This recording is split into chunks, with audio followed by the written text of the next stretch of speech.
Whistleblower Sam Salapore, and was really happy to be at today's hearing. Was hoping to hear something a little bit more concrete from Mr. Calhoun and Boeing. I think that Senator Blumenthal had it exactly right, that we need to see more action and less words. What we have been promised over the years has not come to fruition. There is no safety culture at Boeing. Whistleblowers are not celebrated in the way that Mr. Calhoun suggested. All of the whistleblowers that we have talked to, and there are dozens, have reflected something very different, which is that they are moved out of their jobs, moved out of the company.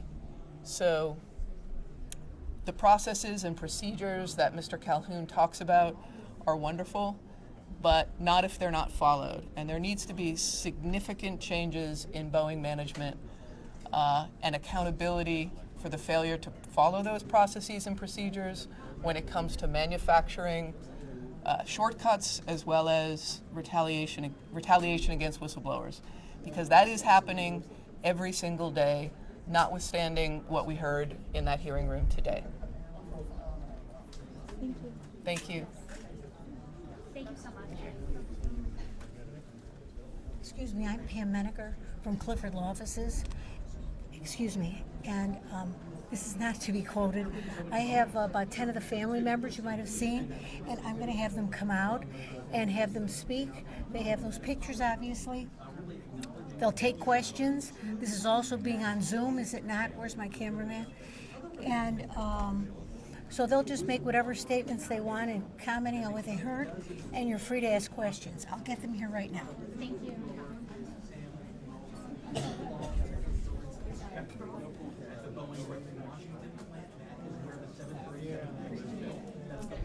Happy to answer your questions if you have any. How did the hearing go? We learned a lot about essentially evasive and failed management, and the investigation that we're pursuing has only begun, and we're going to be asking for a lot more facts from the company, but also we're going to be pursuing our conversations with whistleblowers. My hope is that this hearing will offer some peace to the families who have lost so much and suffered so much pain, and also that it will encourage more whistleblowers to come forward and trust that we will work hard successfully to protect them. You mentioned having airlines come next potentially and talk before the committee. I don't know whether they'll be the next, Okay. but we will ask them to come forward.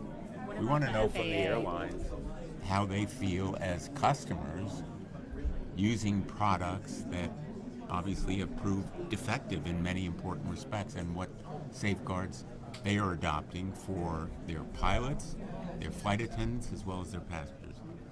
What about the FAA? Do you have any concerns about the FAA's oversight of We Boeing? will be asking the FAA to come forward and talk about whether it took sufficient steps to safeguard against the kinds of concealment and fraud that we have heard that Boeing engaged in. The FAA has an independent responsibility. It has that obligation under law to ferret out fraud and to protect the public, and we want to know whether it's done enough. Okay, thanks. Thank you. Thank you again.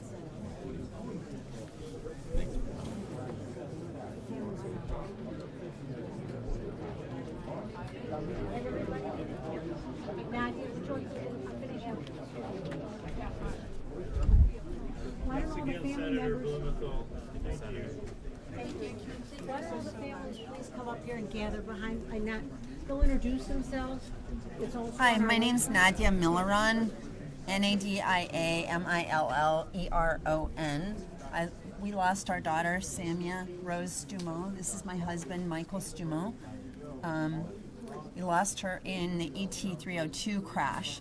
The problem is that there hasn't been any accountability, and this is completely disingenuous. In fact, Dave Calhoun, he lies all the time, and he couldn't refrain from continuing his lies today. So he says, I've only been involved since 2020. Dave Calhoun has been he's been on the board. He's been intimately involved in all of these decisions. He was intimately involved in the decisions to continue flying the MAX after the Indonesian crash. You know, Dave Calhoun is part of all of these problems, and he kept saying over and over during the hearing, I've only been there since 2020. How disingenuous. In fact, outright lying again. So he has actually been fined himself for lying, and he continues on in this hearing. It's really outrageous. And the accountability, you know, if you're receiving over $30 million for causing these kind of problems, yeah, there's no accountability there. Dave Calhoun should be in jail. He should be incarcerated for killing these people. If we had an individual that killed all of these people, that knowingly, you know, he continued to fly this plane when he knew, Dave Calhoun knew, that there were problems with the plane. He himself knew. And then he misrepresented this to not only to shareholders, but to all the public and to the flying public too. So I don't understand how we can allow an executive of a company to kill people and lie about it in the public and just remain free and remain unaccountable and unencumbered. Go ahead, Michael. Yeah, I'm just bringing up a court finding from the Delaware Chancery Court in 2021, where Calhoun was found by the court to be a liar. After the Lion Air crash, the court says he represented the board that the Boeing board had been notified immediately and as a board and met very quickly thereafter the Lion Air crash. This is what he told shareholders and the public. But the board concluded the crash was an anomaly. The Lion Air crash, the first crash, an anomaly that did not warrant grounding the airplane. He said this recent Southwest plane with the Dutch roll that caused structural damage this week was an anomaly. So many anomalies, one right after the other. How can they all be anomalies? As to the Ethiopian crash, Calhoun told shareholders and the public the board met within 24 hours after the crash to discuss grounding and recommended that the MAX be grounded. The court said each of Calhoun's representations was false. Today he's proud of everything he did. We saw that all these promises were made. He talked about the safety management system. They've learned from FAA that they need to do. They promised to put in a safety management system in 2015, and part of the biggest FAA fine in history. And then in 2019, when they hadn't done it, FAA fined them again, and again they promised. And now they've just discovered the safety management system. The 90-day plan they put together for FAA, everything in it is copy, paste, recycled. Metrics, key performance indicators. I know you're not aviation specialists. Unfortunately, we've had to become them. It's all recycled. It's been there before. You talk to Boeing employees, they say it was all there before, the key performance indicators, the metrics, but when push came to shove and we had to deliver aircraft, it all went out the window and they said, get them out the door. That's Boeing.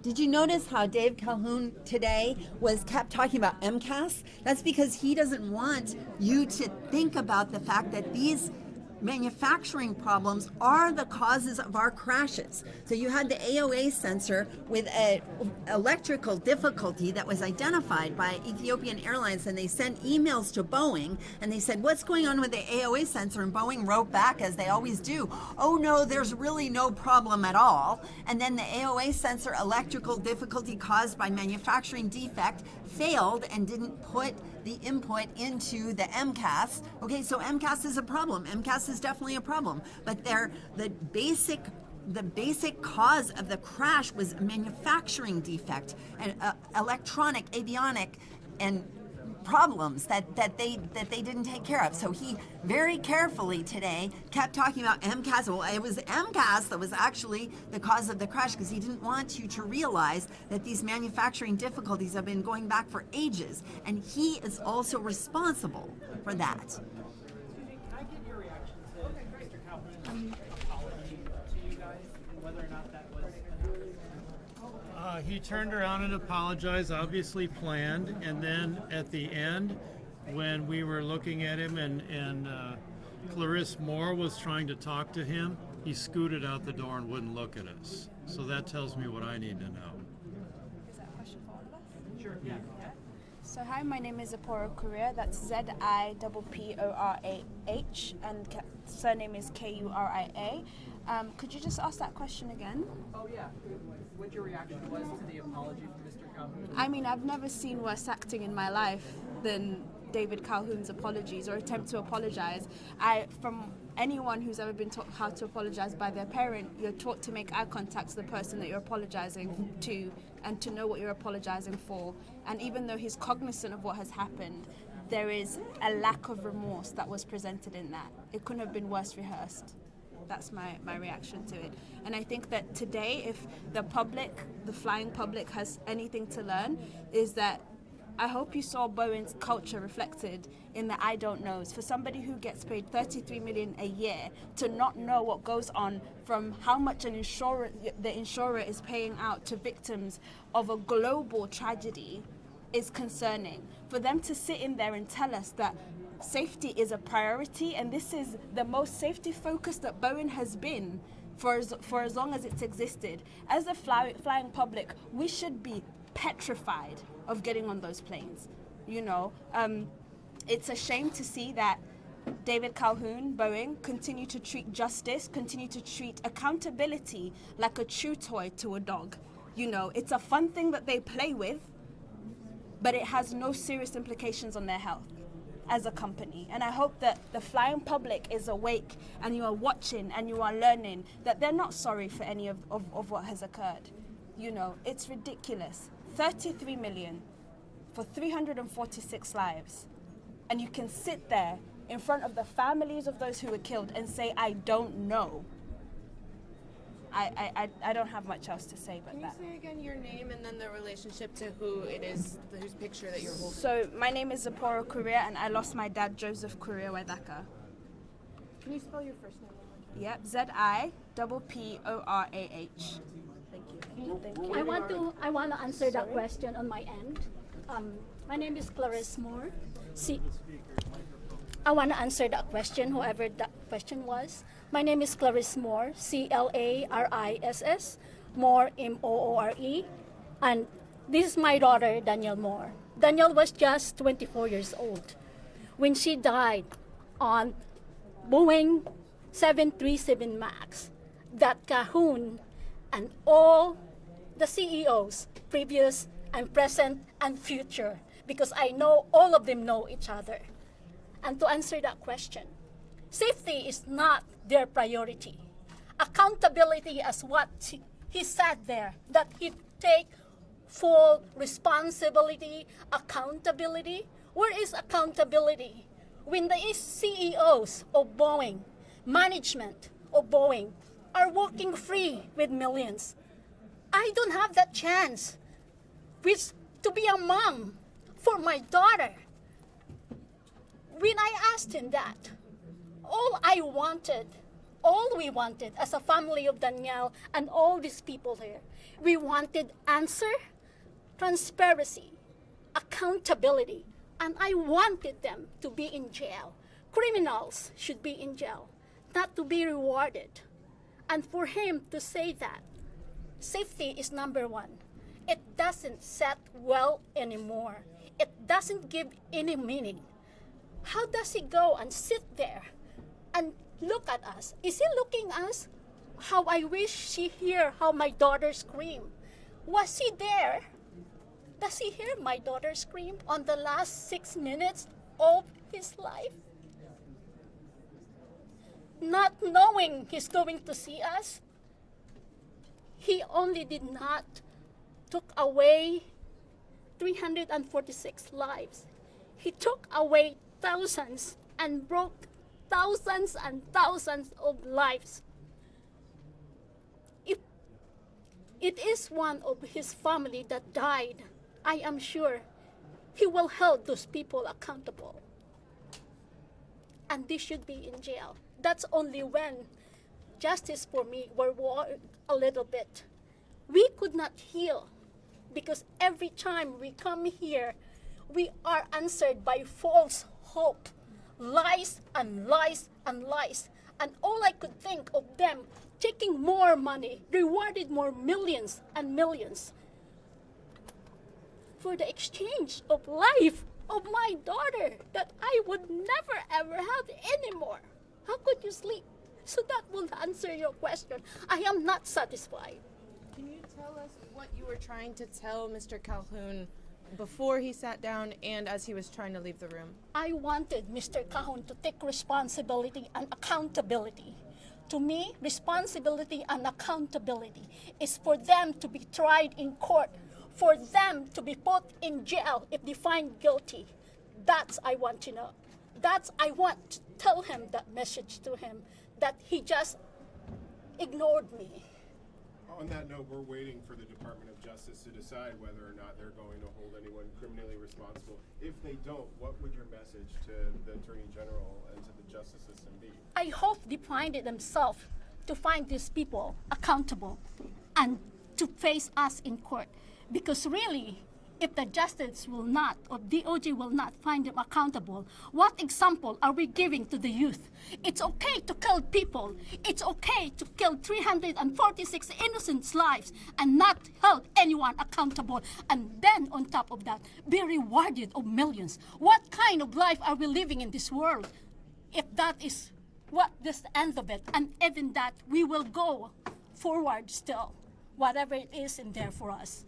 I'd like to answer that question. Could you just ask it again? Yeah, I was just wondering, while we're waiting on the Justice Department to decide whether or not they're going to hold anyone criminally responsible, if they choose not to and Boeing escapes that kind of accountability again, what will your message to the AG be? I think my message would be, what is the point? What is the function of the roles that you have taken? The service that you have said that you will give to the world? I think it would be, are you willing to live with the fact that if there is another if there is a third crash, if there is another tragedy that occurs, if there are another 100 or 187 or 157, or whether it's over a city, whether it's over, I don't know, like London Bridge, I always think about when you know that there are lives dependent on the decisions that you make and you fail to make the wrong decision, how will you live the rest of your life? What will history say about you when you know you had the opportunity to do the right thing, chose not to, and it ended up with the death of hundreds, and if not hundreds, then thousands? Because it was fortunate, and it's disgusting that I have to use the word fortunate, that the first crash was over water, the second crash was over land.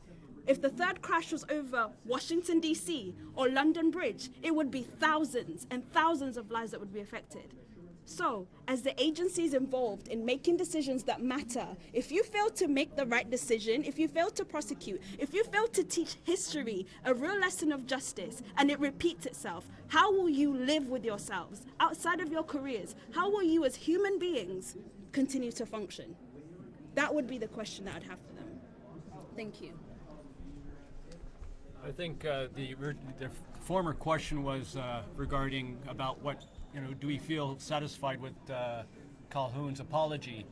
What he was trying to do is reconcile with the families of our lost loved ones. There cannot be any reconciliation until there's the truth that is brought out. There is, we have some truth, we have some pieces of the puzzle that the Senate and the House of Representatives have brought out from, I guess, presumably the Department of Justice. And if you read the final House report, it's a page turner. Every page, there's something there that you just shake your head and you think, how can this be Boeing? But in the end, the Department of Justice found that they should just prosecute one sole technical pilot. and for the loss of 346 lives. That is ridiculous. Because it's pervasive in Boeing. All of these behaviors and all of these decisions are pervasive in the company. So it couldn't possibly be one technical pilot. Exactly. It starts up at the top in the C-suite. That's where accountability should be held. It should, and also with all the decisions should be coming from the top down, and it be implemented by the staff.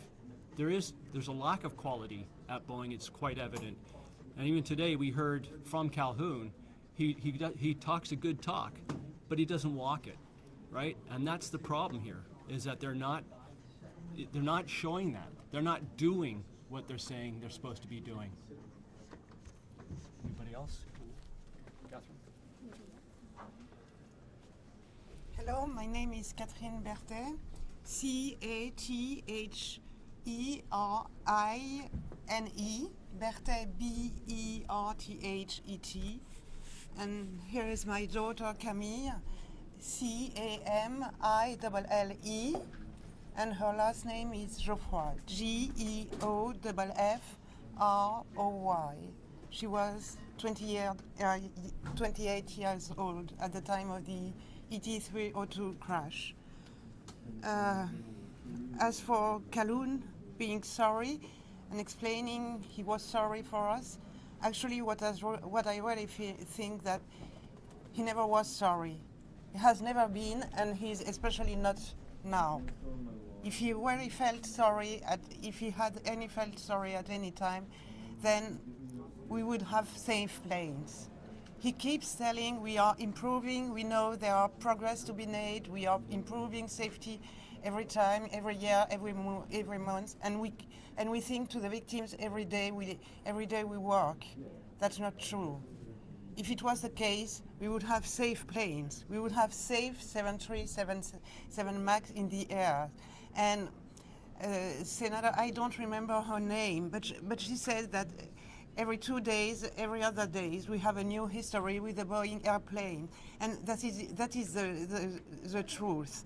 And if he really felt sorry, if he had any respect for the victims, their families, or their customers, the final customer, this is the flying public, then he will make everything possible to build safe planes. And I don't know if you looked at that. Every time he was asked a question about one issue, one failure, one problem, he tells, okay, with the first crash, this was about the MCAS and the design problem, and then this is, oh yes, this is an electrical problem, and about Alaska Airlines, this is a manufacturing problem. But we all know that all those are manufacturing problem, and all those as really manufacturing and oversight problem and problem of culture about safety. But he sees no trend. He never sees any trend in the failures in his company because he doesn't want to. But there are trends in all the categories of planes. And then what I think about him is, of course, we need accountability. And accountability means truth and justice and truth about what happened before the construction of the 737 MAX in the first place, what happened between the two crashes, both crashes within 4 months, why that plane was not grounded, because Dave Calhoun himself told months after the second crash that would he have been at the same place at the same moment, that is to say between both crashes, he would take the same decision, that is to say not ground the plane. Whereas they had statistics, they had figures that showed that there would be a second crash. So he played with the odds at that time, and he's still continuing to play with the odds. And now we want also to have the truth about what happened behind closed doors that led to that faulty, to that shame DPA, and that allowed Boeing to get out with murder. But what's surprising and what makes Calhoun totally, I don't know the word you have in the US to say, above ground or totally touch off, I don't know how to say that, is they had so many years. They have the years of COVID. They had the years where they were forced to ground their plane. And they had the 3 years of total peace. They had 3 years to behave correctly and 5 years to make things better. And actually nothing happened. This is totally surrealistic. And Mr. Calhoun should be held responsible. And would he really be sorry? He would have resigned and not wait till the end of the year and win his 33 million bonus. And just resign just now because he's a shame for America. He's CEO of the most important company in the United States, and he should resign and go, and all his team with him. Sorry, thank you. It's super important that everybody at Boeing be able to stand up and say, you know, this is going wrong. Oh, this needs to be fixed, right? Isn't that the crux of this whole thing? And so look at how Dave Calhoun reacted to John Barnett's family. Like, did he address them? Did he come over to them? Did he say, you know, John Barnett for 7 years was harassed every single day by his team at Boeing. He was personally harassed, and he was trying to make things correct and safe, and he was sent to South Carolina in order to do that. And look at Boeing, look at Dave Calhoun's reaction to his family being there and reaction to the, oh, you know, what can you say? It's a tragedy. What can you say? Oh, it's before my time. It was absolutely during Dave Calhoun's time, another lie, another disingenuous, and it's the crux of the issue. We want people like John Barnett in the company, functioning, being able to improve the product, being able to make the product safe. That's what we want. That's what would make Boeing successful, and that's what would make this whole thing work out for everybody. And the CEO of the company doesn't acknowledge the harassment that this individual endured, and it doesn't even acknowledge his family right there. And doesn't also have any recollection of how many people have been fired as a result of retaliation, which is ridiculous. Which is standard in his company. It's his job to know what happens to the people that are trying to do right by the company, right by the public, and he has no idea. He said that he didn't regret any of the actions or the way that they've dealt with things thus far, which begs to differ. What is it that he's apologizing for then? Right. Is it for having to appear here and having to play accountability, which is exactly what he did?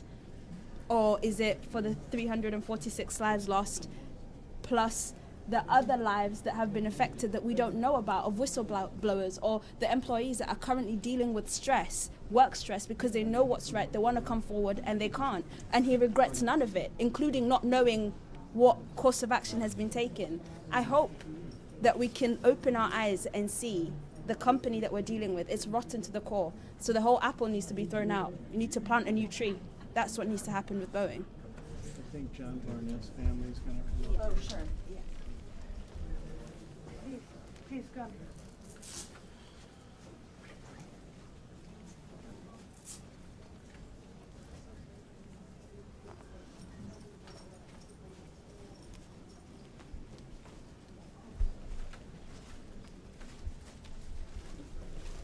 Good afternoon. I'm Attorney Brian Knowles. Good afternoon. I'm Attorney Brian Knowles. This is Attorney Rob Turkowitz. We represent John Barnett and his estate. This is his mother, Vicki Stokes, and his brother, Rodney. And we also have Sigrid McCauley, who's part of our legal team now in John's estate. And from what I can tell you personally from hearing from Calhoun today is that Boeing needs to stop retaliating against whistleblowers and actually listen to them. We have dozens of folks that he acknowledged today that he should hear from. So we can keep him busy for a long time doing that. Vicki. Rodney? We heard a lot of boilerplate language today. When I say boilerplate, I mean empty words. Things that he seemed prepared for when they seemed to venture off of some of those questions and got onto things that you would think a CEO would know. he didn't have answers for that. And so he seems totally disengaged, and we hope that changes. We know that he's stepping down. Somebody else is coming in. They're going to have to do more than when he did in 2020 after following those aircraft crashes. You would think that somebody would be more engaged than that was. So we're encouraged today. We're encouraged by what we saw, and we're encouraged by what we heard from the senators. We know that they're listening, and we know that something is going to be done about this. Yeah, and we're just grateful for that. Thank you. Thank you.